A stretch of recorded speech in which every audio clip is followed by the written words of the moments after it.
Hi, Canada. This is Cami D from Pop TV, powered by Pop TikR. And of course, this year for Halloween 2020, the big question is, what are you doing? Again, with the different restrictions, Halloween will be a little different, but still lots of fun. And today with us, we have Haunted Walks based in Canada, in a few different cities, and actually around the world, because they are virtual. So joining us for more information is Jim Dean, and he's going to come up in just a few seconds. Bang, here you go. Hi, Jim Dean. How are you? I'm very good. Thanks so much for having me. Great. And so the big question for Canadians is, what can we do this year? And you have some amazing virtual events that it doesn't matter where you are, anyone can participate. So tell us more about this. Yeah, that's true. And it really is a Halloween like no other we've ever encountered in our 25 years of doing ghost tours, obviously. And the idea really came to us several months ago when there was already discussions about Halloween being canceled. And as people who love Halloween, of course, that didn't sit well with us. So we wanted to try to develop fun, entertaining, and of course spooky products that people could do if they couldn't join us in person, whether that be because of the pandemic or just because obviously we have fans outside of our geographical cities that we operate in, which are Kingston, Ottawa, and Toronto, Ontario. So we developed something called the Save Halloween Project. And the first of these are called our virtual haunted campfires. And we're very fortunate to have been in the ghost business now for about 25 years. And with our podcast, Haunted Talks, we've become friends with many of the ghost tour operators around the world. We thought it'd be really fun to bring in some of our fellow ghost enthusiasts and haunted creators to have them and join us around these virtual campfires, which are all thematic, based on a certain topic. Last night, for example, was haunted jails and other tales. Before that, we had hidden haunts, about ghost stories kind of hidden in plain sight. So with these expert storytellers, we get around the campfire, we delve into ghost stories on these topics. And, some of the experts share their own personal stories. For example, last night we had Ross Allison on from Spooked in Seattle, who was talking about, he was one of the first groups, his group was one of the first groups that got to go in and do an investigation in Alcatraz. So he got to tell us all about that experience there, and of course the ghost stories and his own personal encounter. So they've been received very well so far. It's $10 per family or per screen. And it's a real fun way. We do a Q&A at the end, so there's a lot of audience interaction. We give away some prizes, of course, and that kind of thing. For our first two campfires, we've had close to 400 people attend. So it's bigger than we expected, which is a great Halloween trick or treat, I should say, in this case. But just a real fun way. And if you love ghost stories, it's kind of a perfect night. And we have two more scheduled coming up. On Tuesday, October 27th, we have Battlefield Ghosts, which includes Mark Brew from Sharpsburg Civil War Ghost Tours down in Sharpsburg in the States, and Kyle Upton, who does the tours in Niagara at Fort George. So really looking forward to that one. And then on Thursday, the 29th, we have Canada from Ghost to Ghost. We're going to talk about the ghost stories from all across Canada with John Adams and Kyle Jarvis, who are both from the East and West Coasts, respectively, with us kind of being in the middle. And we're also looking, by popular demand, we're looking to add another one on Sunday, November 1st as well. Haven't announced the details of that as of yet.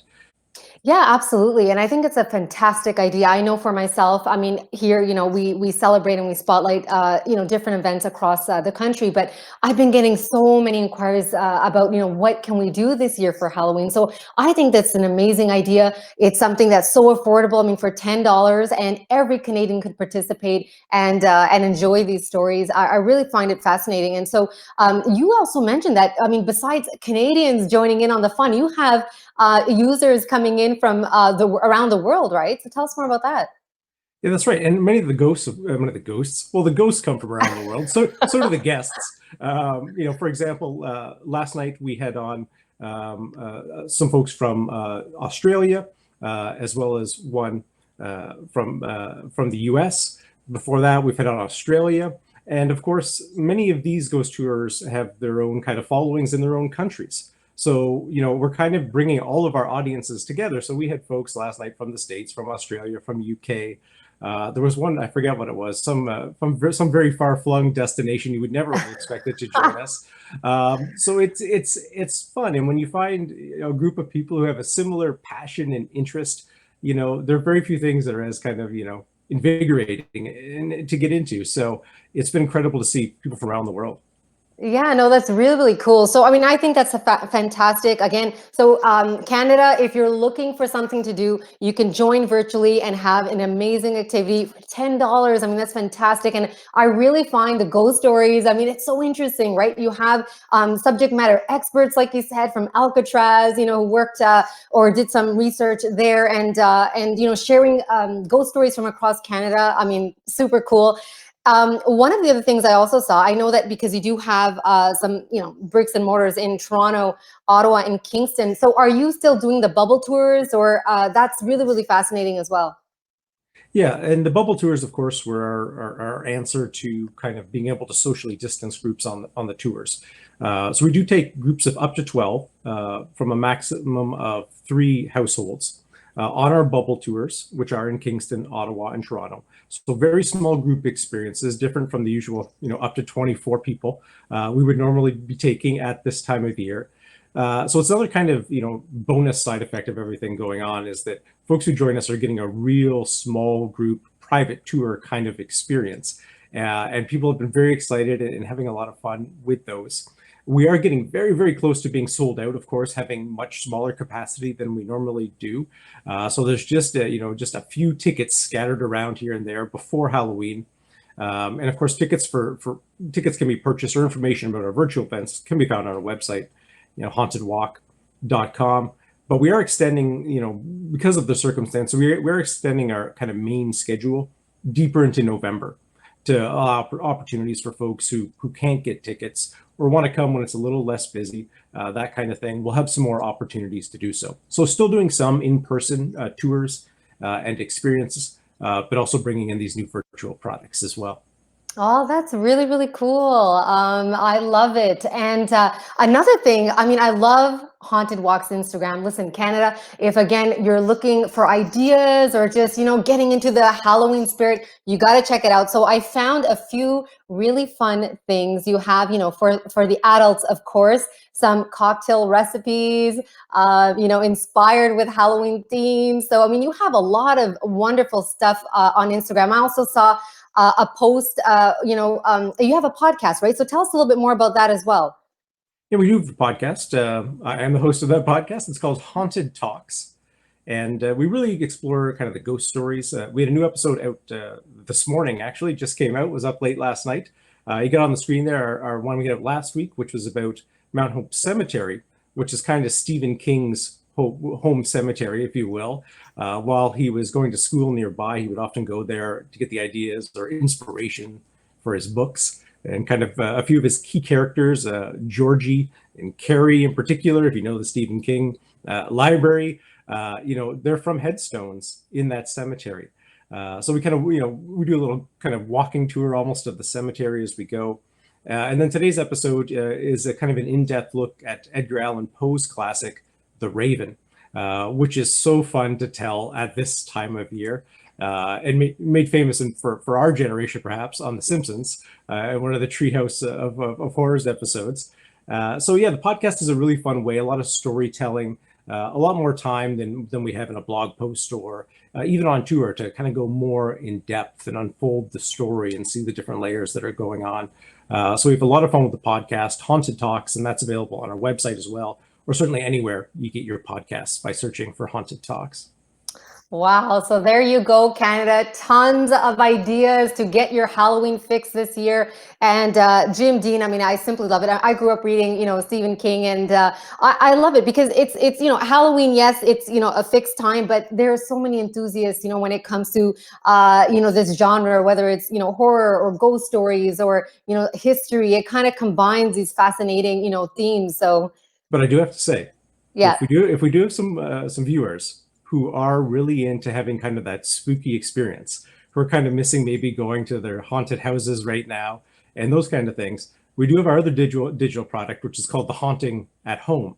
And this is based, we used to in the past couple of years, have kind of done immersive haunted house experiences at Black Creek Pioneer Village in Toronto and Laurier House in Ottawa.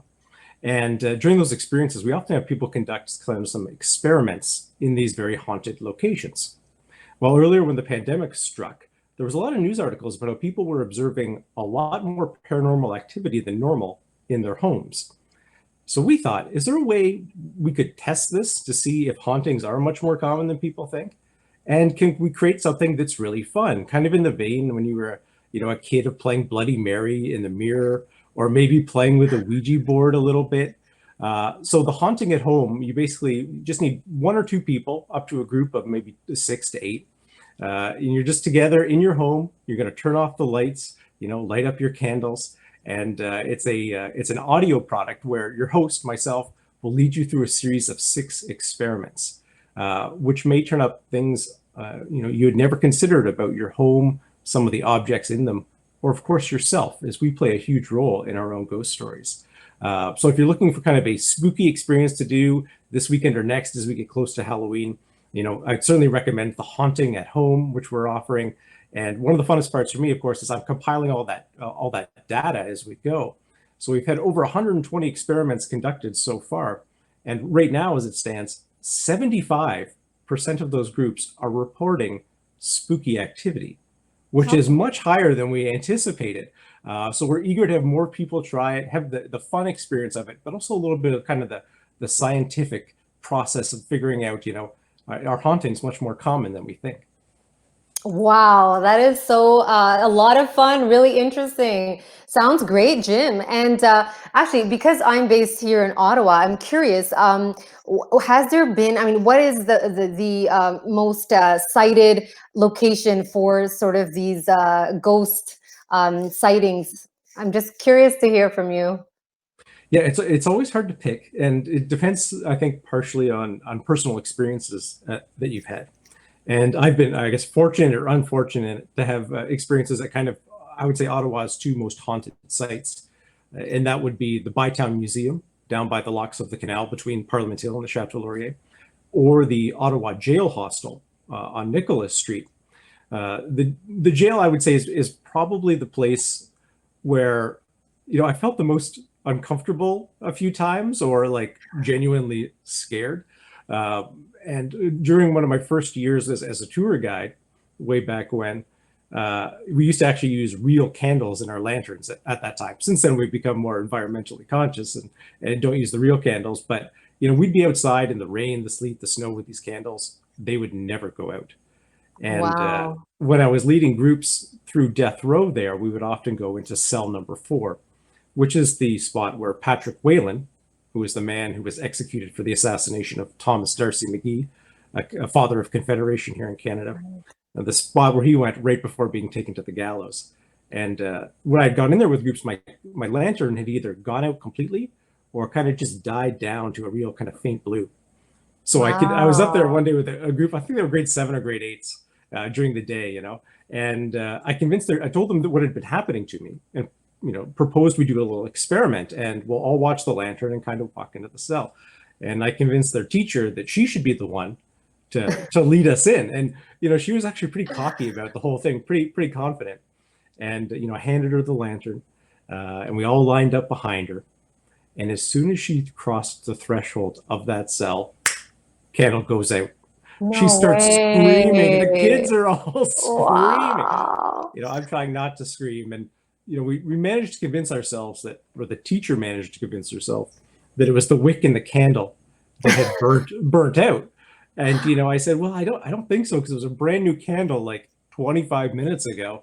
But I promised her when I got back to our ticket office, I would relight it and see if there were any issues. And that candle burned just fine Oh, for a good 10, wow. 15 minutes before I went home. So the jail is definitely a place where we have a lot of stories, and we do have the haunted jail tour, obviously, but a great combination of kind of history. Many people don't even realize the jail's there and drive by it almost daily, but a real interesting look at kind of criminology, but also some real freaky ghost stories, of course. And we love that combination. That's amazing. And actually, you're right. I know of Bytown Museum, but I didn't know of that jail. So that's really interesting. Yeah, we'll have to have you out for sure. Yeah, for sure. Well, listen, I mean, that's amazing. Thank you for sharing that story, and thank you for sharing these amazing events that Canadians can participate in. Any last tips or words for our viewers out there? Well, of course, visit our website, hauntedwalk.com, to find out information about any of these activities. But most importantly, of course, everyone have a safe and happy Halloween. Yay! We'll see you next week on Pop TV. Take care, Canada.